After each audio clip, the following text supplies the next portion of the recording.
kerja. Aku tak faham apa benda ni. Kehadiran baik apa ni? Kehadiran staf pada tahun 2020 dicatatkan sebanyak 83% sahaja daripada sepanjang tahun. Aku tak faham. 83% daripada berapa orang? Kehadiran itu 83% daripada 100% lah. Daripada 100% untuk setiap staf Yang ada 83%. yang ada 83%. Habis tu kalau cuti sakit, cuti tahunan tu kira apa? Ni yang kontak Itu cuti yang dibenarkan. Ni absent. Ini absence. Oh, ponting. Penting. Okey, annual leave tak kira lah. Ya. Annual leave tak kira lah. Annual leave tak kira. Legal. Itu kita dibenarkan. Kita dibenarkan. Jadi sebagai satu penanda aras, okey, pihak EPMB telah menyediakan satu penanda aras dengan target dan meletakkan sebanyak 95% dalam setahun. Baik? Maksudnya dibenarkan 5% ponting. Tak kira itu sebagai target dia. Iyalah. Kita target macam mana? Target attendance kan? Ha, maksudnya dibenarkan 5% ponting Tahun sekali boleh betul. So sekali boleh ponting? Okey. Bagi saya jelaskan dulu. Ah.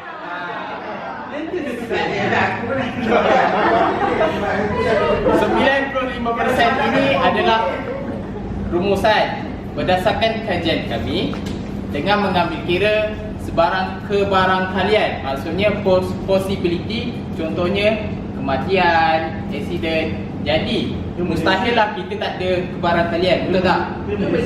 Itu emergency. Bukan kontak. Apa takrif ponting tu apa? Apa takrif ponting ni? Tarikh ponting dia datang tanpa sebab yang munasabah. Datang tanpa sebab. Tidak datang tanpa sebab yang munasabah. Saya berjelaskan tadi kematian, apa tadi? Kemalangan termasuk, dan juga maksudnya banyak isu. Kalau saya nak terangkan pada perbincangan kita jadi lebih panjang. Jadi untuk saya faham bahawa pihak pengurusan dah baca saya punya proposal. Cuma Hey. untuk saya highlightkan perkara yang dah saya sebutkan tadi. Jadi jurang antara target dalam setahun dan juga rekod kehadiran sepanjang 2020 mencatatkan sebanyak 12%. Okey? Macam mana boleh dapat negatif 12%? 83% kita tolak dengan 95%, kita dapat 12%. Okey.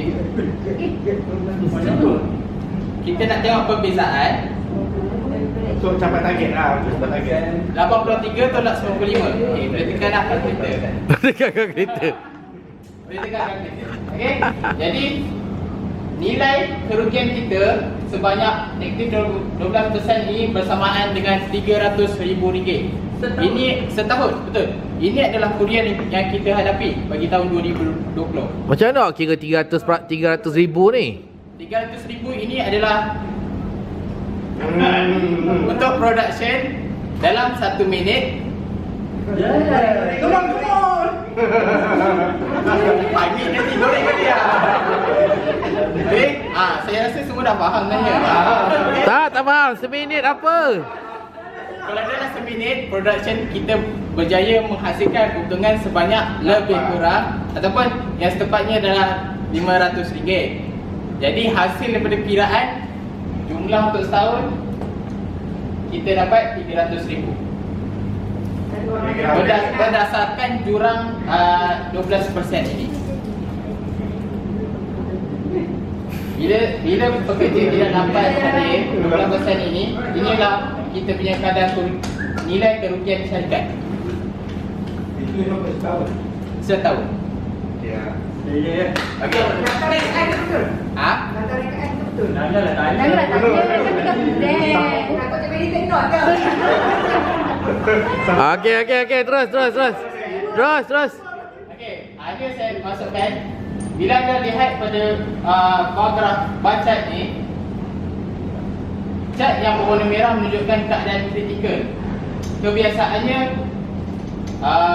berlaku pada musim perayaan. Contohnya tahun baru Cina, raya puasa, raya haji dan juga cuti akhir tahun seperti Christmas. Okey. Sama-sama Christmas. Jadi saya ingin mencadangkan 4 cadangan bagi isu ini.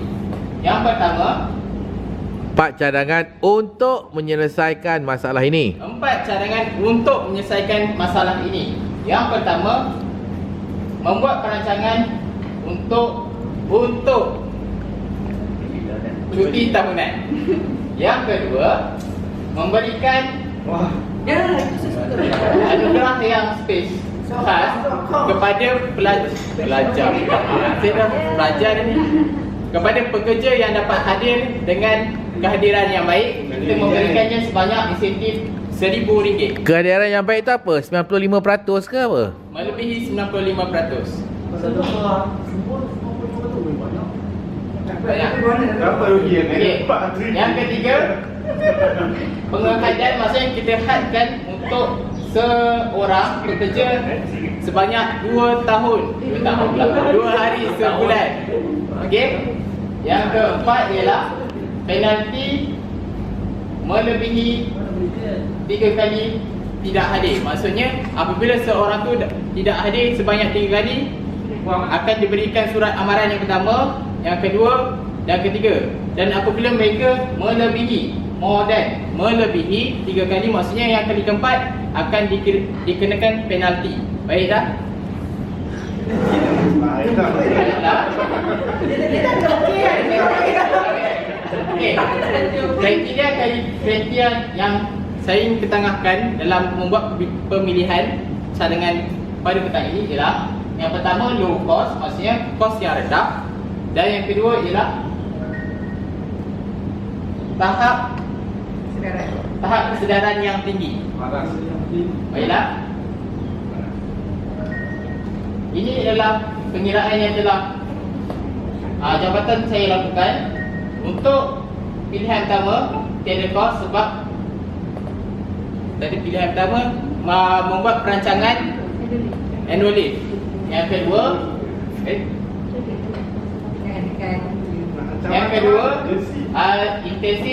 insentif sebanyak RM1,000. Contohnya apabila kita dapat memberikan kepada 4 bulan yang tertentu. Sebab apa saya cakap 4 bulan? Kalau boleh kita recall balik, yang ada 4 bulan yang kritikal tadi macam tahun baru Cina, raya haji, raya puasa dan juga Christmas. Jadi apabila staf dapat memberikan komitmen yang tinggi, kita berbesar hati untuk berikan insentif sebanyak RM1,000. Saya tak faham lah. RM1,000 ni berapa orang dapat? Seorang dapat? Setiap orang. Kau tu RM4,000 tu seorang dapat? Seorang. Kau nak bagi 400 orang? Kejap. Yalah. Sebulan RM1,000. So dalam RM1,000 tu mungkin boleh banyak lah berapa. Seorang bulan tu RM1,000 Sebulan RM1,000. Bukan seorang. Tapi dalam RM1,000 tu kita boleh dah decide berapa orang kita nak bagi. Kalau seorang RM1,000 pun boleh juga. Kira-kiranya korang tak decide ni, korang punya kriteria untuk RM1,000. Kalau semua datang 70% orang dapat. 70% orang.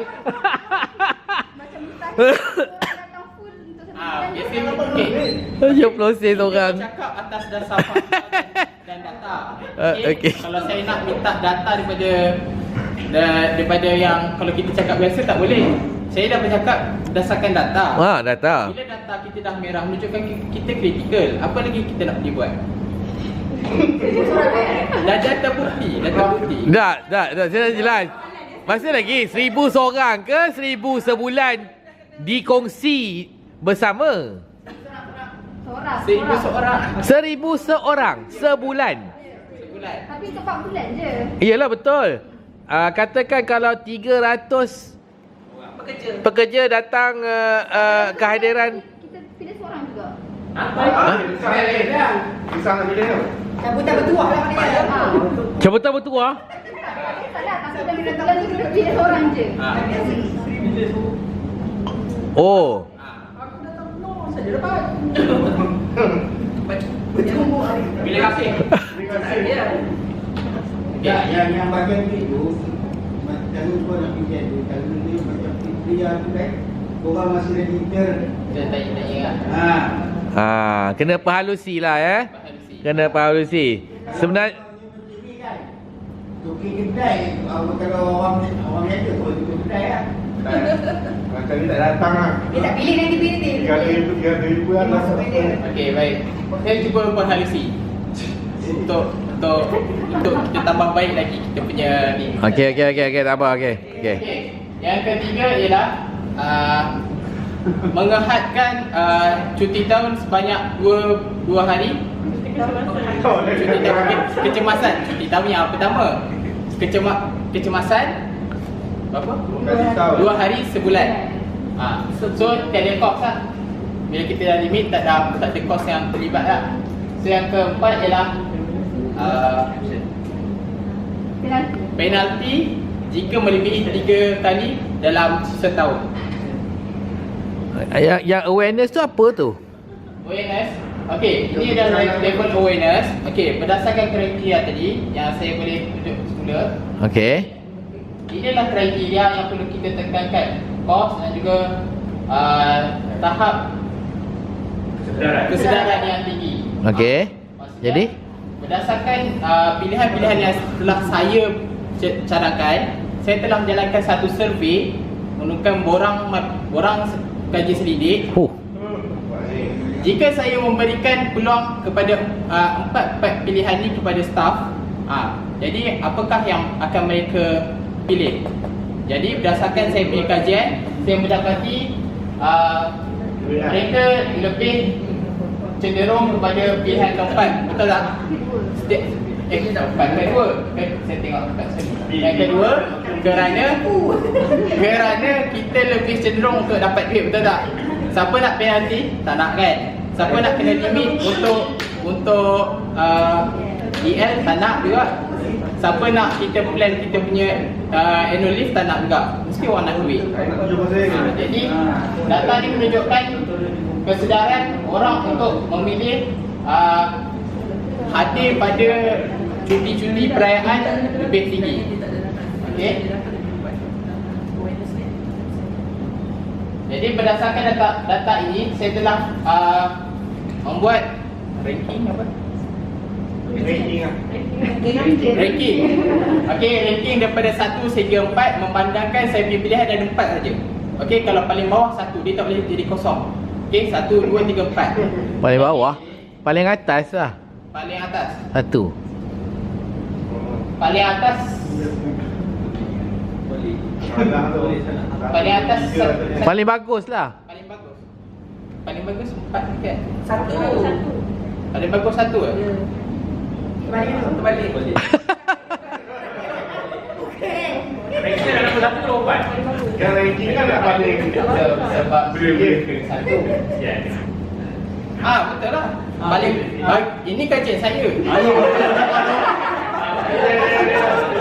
Ini kajian saya. Okey. Ini kajian saya. Okey.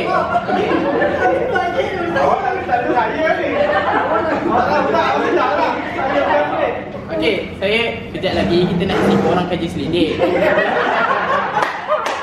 Ini iklan. Kejap lagi kita nak isi orang kaji selidik.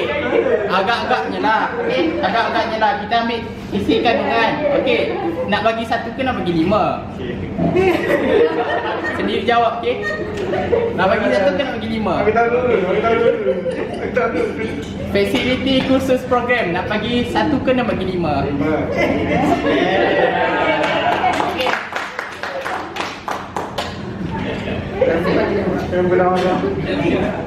Jadi selanjutnya saya membuat ranking untuk kos dan juga awareness. Hasil skor menunjukkan yang paling tinggi ialah nilai B, A dan juga B. Okey, tetapi apabila dirankingkan semula, nilai yang paling rendah yang sepatutnya kita pilih ialah nilai yang paling rendah. Maksudnya low cost, kita ambil kira low cost dan juga high awareness. Okey, dia tak ada cost ni. Okey, bila kita tengok pilihan yang pertama kan, dia tak ada cost. Maksudnya syarikat amat untung lah, tak ada kerugian, tak ada perlu beri insentif. Okey, tahap kesedaran juga tinggi 70%. Jadi ranking terdapat pada pilihan ketiga iaitu pilihan C. Jadi ranking yang pertama ialah pilihan C lah. Jadi option C was chosen.